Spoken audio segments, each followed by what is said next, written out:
Umaga po sa ating lahat. Kami po ng mga kababayan nyo sa Bangsamoro Autonomous Region in Muslim Mindanao, dali po kami Mindanao, ay nakikiisa sa gaganaping mapayapang pagtitipon po. Alam nyo, sobra na po talaga ang nangyayaring corruption sa ating bansa. Hindi na po ito lingid sa kaalaman ng lahat. Kaya kasama nyo kami sa panawagan na mahito at mapanagot ang lahat po ng may kagagawan ng mga ito. Mula baba hanggang sa taas. Maraming salamat po. Statement from the spokesperson of BPI. Meron nga, babasahin ko lang ito, no? Pakiusap po namin sa mga mainstream media na sana ay maging patas tayo para sa bayan, maging tunay na boses ng bayan na nasa tama at makabayan. We protect each other if di tayo kaya protektahan ng gobyerno laban sa mga tiwaling opisyal. No? Siguro, mainstream social media siguro tumipin. No? Anyway, I'll just carry on sa kanina, may nagtatanong, yung favorite question, no? Ano yung pinagkaiba ng grupo na to, yung People's Initiative, saka sa iba na nag-organize ng rally? Actually, usong-uso yung rally ngayon eh. Meron pagkakaiba. Yung isa sa, the main difference is yung non-partisanship. Maraming nag-claim na non-partisan pero after may minamanong, no? Ngayon yun, the big difference, no? Katulad na may nagtalo kanina, mananawagan pa tayo ng if ever something's happened, constitutional succession. Alam niyo ba bakit pinag-iinitan itong United People's Initiative? Dahil nung September 20, nakipag-usap sa top level, sa protectors of the people, of the highest level ng Armed Forces of the Philippines. Pero ang usapin nun, maraming nakinig doon eh. Maraming eyewitnesses na nakupo doon. Some are here, no? Walang pinag-usapan doon na ouster, na violent overthrow. Lahat ay nasa loob ng saligang batas. In fact, yung nangyari na sa mga dati, yung kanabawa, yung withdrawal to support na nangyari noong year 2001, nasa loob din ng saligang batas. Nagkaroon ng interview yung mainstream media kay Chief of Staff Browner noong October 24. Tinalakay ni Chief of Staff Browner yung tatlong maaaring mangyari, yung EDSA 1, which is revolutionary, EDSA 2, which is withdrawal to support, tapos may sinasabi siya, Myanmar. Na yun din ang sinabi ni Secretary Teodoro, yung Myanmar. Papakapagaya tayo sa Myanmar. What is Myanmar? Formerly known as Burma. Tayo kasi Philippines ay member ng Association of Southeast Asian Nations o ASEAN, kasama yung Myanmar doon. Ginawa ng ASEAN, binojak niya yung Myanmar. Dahil nasa among many reasons dahil sa election cheating. Kung gagamitin natin yung sinabi ni Secretary Dibo at saka ng Chief of Staff na yung Myanmar example, kung kasi pwede na tayo matuto doon. It's a good lesson to us. Kasi yung Philippines is now the host of ASEAN. From November this year until next year, tayo ang host. Dati kasi Malaysia. Alphabetical yun, yung paglipat ng leadership ng ASEAN. Na-skip yung Myanmar at tumalo sa letter P Philippines. So tayo ang host. Ngayon, yung ASEAN ay meron siyang body against corruption. Merong treaty tayo na pinirmahan na pwedeng ma-investigate yung ASEAN sa corruption. Merong United Nations Convention Against Corruption na sinalihan ng ASEAN noong 2004. Hindi pa kasama ang Philippines noon.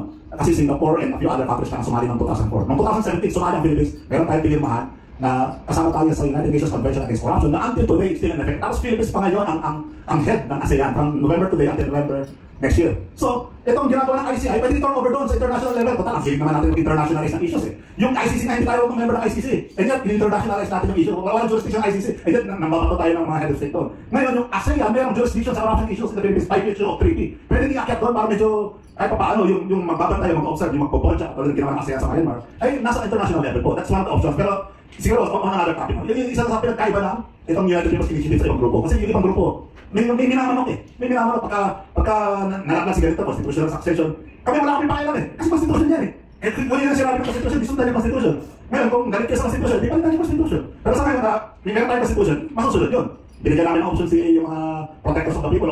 Kung takot ka sa withdrawal support, katulad ginawa ni Angelo Reyes ng 2001, si dating Chief of Staff Angelo Tomas Reyes, sinabi niya, I withdraw my support from Joseph Estrada, the government led by Joseph Estrada. I-specify niya yung kung kanino siya nag-withdraw ng support. Pwede mo naman sabihin na I withdraw my support from all. Wala akong pakialam kung sino yun. All who are responsible for the flood control scam. Pwede ganun. Na parang walang pinapaligan. Those are some of the suggestions. No? So, pero anyway, kaya tayo nandito. Yung United People's Initiative, nandito para mag-consult, hindi para mag-dicta sa iyo. We are there. Yung 2 years yan kasi mag-consult kami. We will be asking you if may ginagawa tayong apps na ipapako sa iyo, you download it for free. Tapos yung sinanay niyo, gusto niyong ilabas, we will be consulting you. It is a consultative rally, actually. Thank you so much, Attorney. And during statement po? Thank you.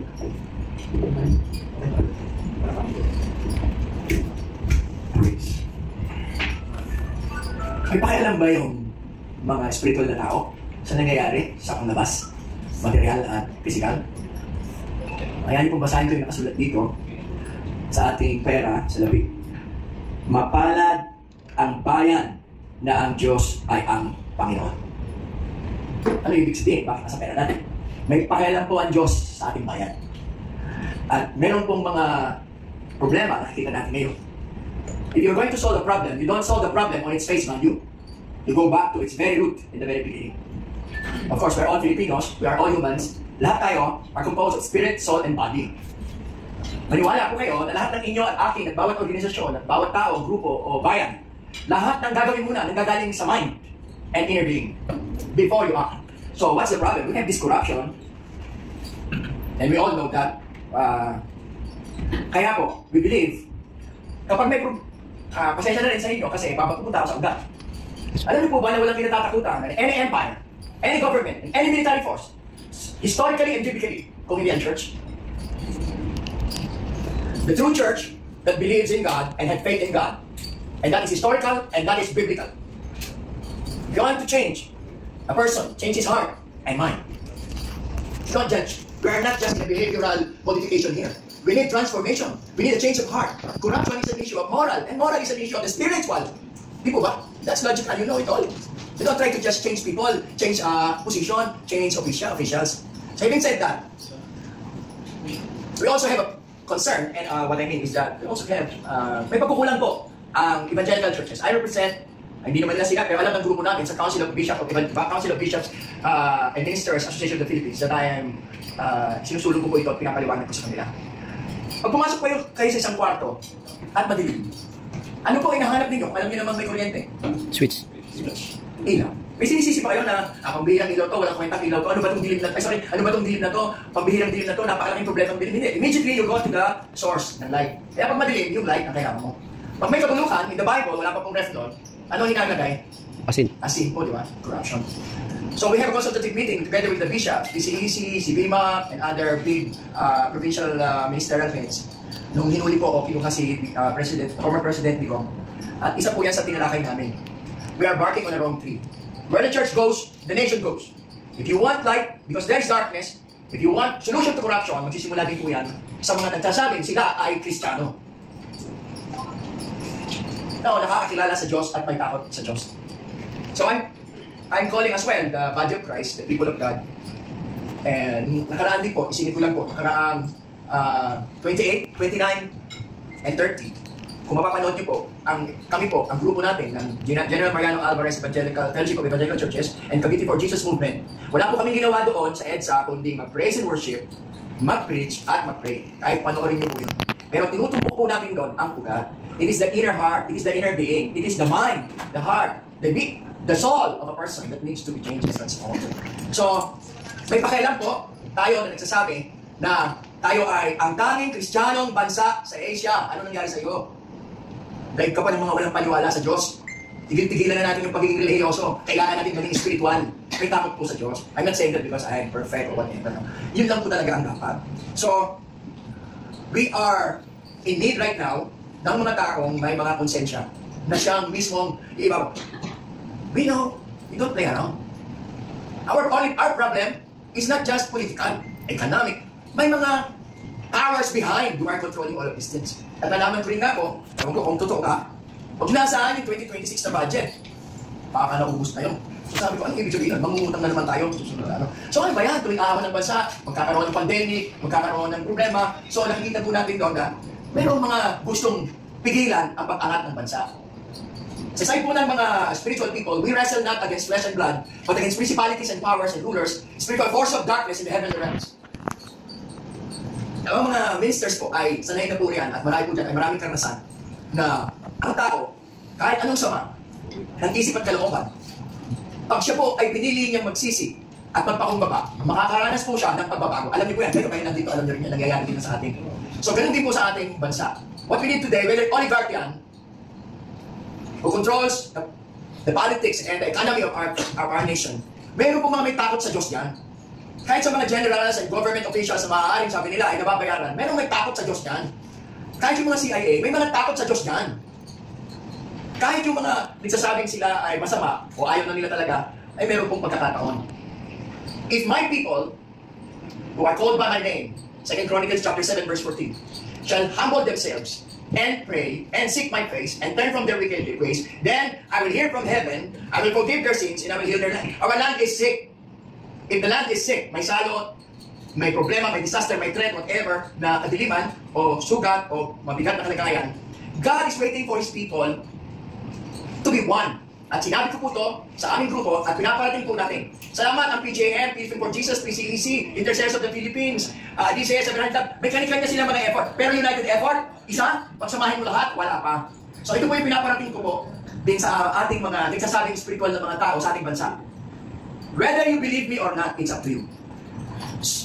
Civil unrest, potential internal kaguluhan, or big one, earthquake, ay pwedeng ma-prevent kapag ang mga nagsasabing may tiwala sa Diyos ay magkaisa.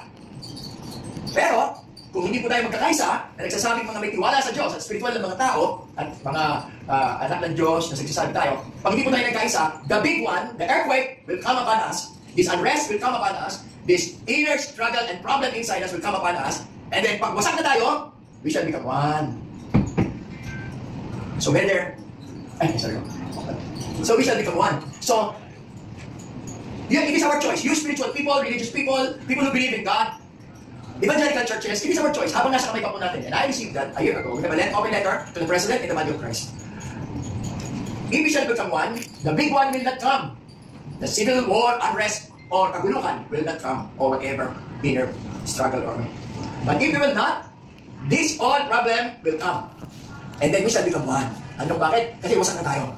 And then it's our choice. Whether we become one before the big one and all this struggle and problem, or we become one after. Anyway, we shall become one. It's your choice. So I pray today that the people of God will hear the call of God.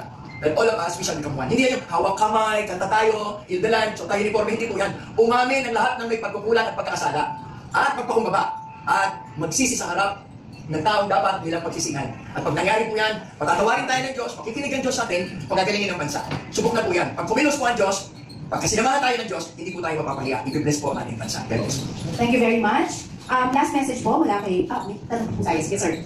Sir, good morning po. I'm Henry from Euro TV. Balikan ko lang po yung destabilization kasi nandun yung pangalan po ni General po, Ms. Wishes, the lead leader of the group. And ang possible financial po daw ay yung tatlong pangalan po ni Vivi Sara and Kong Paolo Duterte and former Governor John Singson and Kong po. Yung list po ng destabilization, nandun po yung pangalan ni General Pokis. So ang sabi po niya ay ang possible financial po is Vivi Sara Duterte, Paolo Duterte and Governor John Singson. And Kong po, that is according po eh. Hindi naman natin ma-establish yung kung ano, wala naman siyang sinabing pasinan po na ano, speculation. So, mahirap kong sagutin ng diretsuhan. Ano po. Basta ang masasabi lamang namin sa inyo, si General Pokis bilang namumuno sa amin sa UPI, at kami sa UPI, hindi po manggagaling sa amin yung panawagan ng magkagulo. Gusto po namin tahimik. Palagi po ang sinasabi lamang namin, katulad ngayon ako'y nananawagan. Dalawa po pinananawagan ko. Nananawagan ako doon sa mga may kinalaman, may nalalaman dito sa malawakang pagnanakaw ay ito. Kontakin niyo po kami, magtulungan tayo. Makakatulong kami sa inyo, sigurado ko yan sa inyo. Pangalawa, yung mga galit, yung mga may pakialam, yung mga gustong ipahiwatig sa atin, sa mga magnanakaw, na kayo ay galit. Tatlong araw naman po yun, mamili kayo kahit isang araw lamang, ipahiwatig ninyo, ipakita ninyo ang pagtutol. Sapagkat sabi ko nga po kanina, ang mga kasamang taong yan, hindi yan mamimipagaw, hindi yan magwawagi, dahil lamang sa kanilang kabuktutan. Magwawagi sila, dahil tayo, mga mamamayang Pilipino, ay walang gagawin, tatahimik, at manunod lang. Kailangan pumadaman nila na tayo, ang ating pagtutol, na hindi natin sila gusto. Padama po ninyo, be there, be present, be one of us. Tatlong araw po yun, 16, 17, 18. Thank you, General. May isang question pa po tayo, sir? Iabot na lang po ng mikropono. Yung mga sumagbat siya na para masabi. Isang yung victory para good morning po. I'm from Provincial Base Freelance Media. Tanong ko lang po, root of all greediness is itong political dynasty na walang katapusan. So, paano ba ninyo? Paano naman ang wakasan natin ng political dynasty? Dahil sa lapis na pang-abuso sa gobyerno na walang katapusan. Salamat po. 38 years ago, pinag-usapan po yung political dynasty ng ating Constitutional Commission. Yung 1986 Constitutional Commission tackled precisely the issue of political dynasty. At dahil po sa pagtalakay nila sa political dynasty, kaya nagkaroon tayo ng term limit na 3. Ano po? Kaya nagkaroon ng 3 years limit. Yung 3 term lang at pagkatapos hindi ka ng pwede tumakbo is precisely because we want to prevent yung pananatili sa pwesto ng mga political families. Ang intention is para mapagbigyan yung iba na meron ding puso at pagmamahal sa ating bayan ng pagkakataon para sila ay makapaglingkod din. Kaya yung ating provision sa ating saligang batas, ang sinasabi, it is our policy, state policy, general principle and state policy, sinasabi natin, bawal, ipinagbabawal natin ang political dynasty, at ang purpose ng pagbabawal is so that mapagbigyan, magkaroon ng equal opportunity for public service yung mga ibang tao, hindi yung kayo lamang. At pinag-usapan nila yung kasamaan na maidudulot ng political dynasty, dahil sinasabi nila, pag may political dynasty, that is the root of corruption, which we now see, which is true. 80% ng ating kongreso, political dynasty. Karamihan ng ating mga political dynasty. Ang problema po sa ating mga mamamayan, sa ating mga butante, sabi tayo ng sabi ng hirap, ng ganito, ng gano'n, pero binoboto pa rin natin pare-parehas na tao pagdating ng eleksyon. So yung political dynasty po, nilalabanan po namin yan. Nilalabanan ko po yan individually. Kung kilala po ninyo, kung alam po ninyo, ako yung nag-file ng petition to disqualify yung mga Tulfo before the election. Ano po? Na-dismiss ang technicality sa COMELEC. Use your imagination. Wala daw kasi akong in-attach na copy ng certificate of candidacy. Sabi ko, hindi ako nag-attach kasi yung original nasa inyo. Sabi niya, kasi kung nag-attach ka, di dapat yung mga allegations mo dito, mabiverify namin. Hindi mabiverify nyo, nasa inyo original. Hindi ba?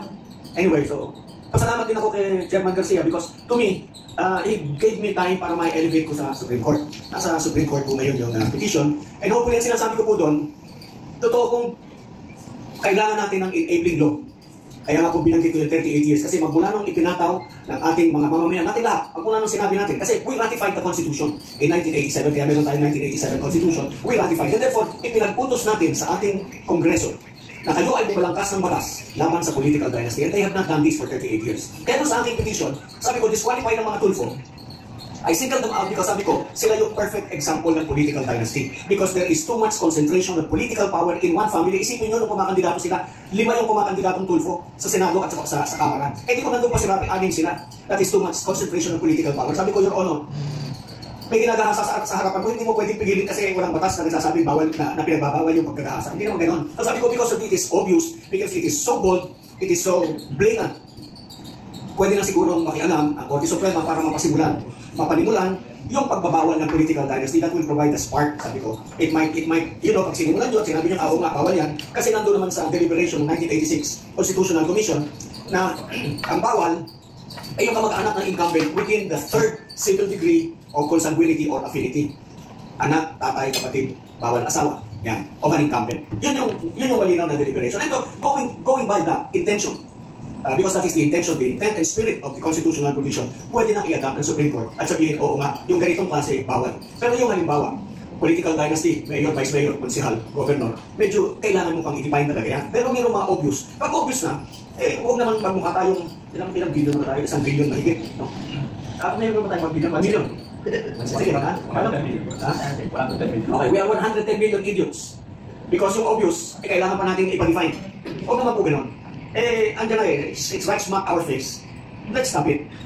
Yun po. So yung political dynasty, we are saying, the initial question is one of the root cause of this corruption. Nung araw pa po ito, actually, nung araw pa yung buhay natin ngayon, take note, we have all been living in an atmosphere, in a regime of corruption. Kung ano man tayo ngayon, product ito ng corruption.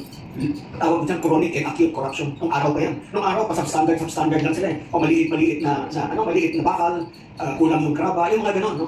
So, because hindi na-check, walang nag-check, now, they just steal the money. Wala na. Doon sa amin, sa distrito, yung mga nag-iimbestiga, ganun nyo naman sa Ilocos. Pakita nyo yung good faith nyo, doon simulan, sa Ilocos, sa Samarlite, sa Bicol, sa Quezon City, sa District 2. Yan. Para ano, di ba? So, yun po. Yun yung aking, did I answer your question about political dynasty? I think so, sir. So, medyo kapos na po tayo sa oras, sir. So, I think meron final message sa atin mula kay Ms. Cathy Binan. Again, maraming salamat po sa inyong pagpunta dito. And sana po, nananawagan din po ako sa anumang sektor ng lipunan, sa lahat ng sektor ng reliyon, or samahan, or organization. Tatanggalin po muna natin yung kulay ng politika. Hubaran natin yan sa isa. Yung para kung pinanganak tayo na hubad, na walang kaalam-alam. At totoong ipaglaban natin, yung totoong dapat natin ipaglaban, is yung para sa ikabubuti ng ating bayan. Wala akong ditong mas sikat, mas bida, mayaman, mahirap. Wala akong ganon. This time, ang paglabanan natin yung totoong problema, yung korupsyon. Sa mainstream media, ang pakiusap ko, tulungan niyo po ang mamamayang Pilipino na maging boses po. Tunay na maging boses po kayo, katulad po dati, ng mga totoong problema at reklamo ng sambayan ng Pilipino at ang ating bayan. Maging matahin po kayo, katulad ninyo, katulad namin, kayo po, may mga ina, may mga anak, kapatid, kuya, ate, tito, tita, uncle, kamag-anak, kaibigan. Magsama-sama po tayo, paglaban lang po natin yung tama, yung korupsyon. Hindi po natin kailangan magkagulo. But rather, matuwid na panawagan ng pagkakaisa na labanan ang kabutihan laban sa kasamaan. Magandang hapon po. Thank you very much, Ms. Cathy. And let me say our final piece.